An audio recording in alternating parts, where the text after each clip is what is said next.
go to the next section, which is short interview with Nina's team. The spokesperson, Mr. Tony Nadi. Are you ready to take our questions? Sure. Let's go. Okay. So with the successful delegitimization of the 1999 Constitution and the frantic debates in Nigeria about what to do in remediation of Nigeria's collapsing and dysfunctional system, can you please explain to the public the implications of the delegitimization for the efforts of Nigeria's constituent ethnic nations to reclaim their sovereignty and self-determination in an organized manner towards union reconfiguration? Yeah, thank you. Very quickly, the delegitimization simply means that that constitution has ceased to have any kind of legitimacy. That constitution has ceased to be basis of union.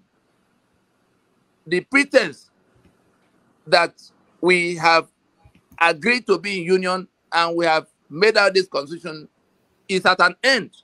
And that's why the shout and song is all over the place that the constitution is the problem. And so what it means in real terms, if you go to that preamble to that constitution, it means that we have been able to establish, Ninas have been able to establish beyond debate. There's nobody in government that can come to any podium to say anything to the contrary. Ninas have been able to establish by this constitutional force majeure that we, the people of the federal, Nigeria, whatever is not a federation, but that we never made any constitution. We never agreed on any constitution. We never made or enacted or approved in any way any constitution.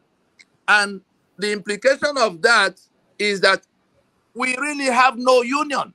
It's only the goodwill that has been generated across time that is still holding things in place. Those who are choking in this place, those whose assets have been detained from them, those who are being killed because they can't touch gun, those whose infrastructure have been run down deliberately, those who have been excluded by quota system and all sorts of things they call federal character.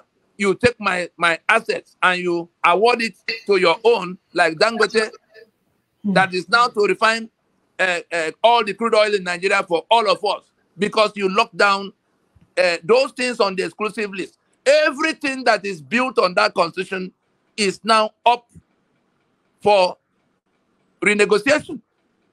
And if no meeting is called, if no meeting holds to settle the matter, we have arrived at that point where those who can organize themselves, and don't kid yourself that nobody is organizing or going to organize.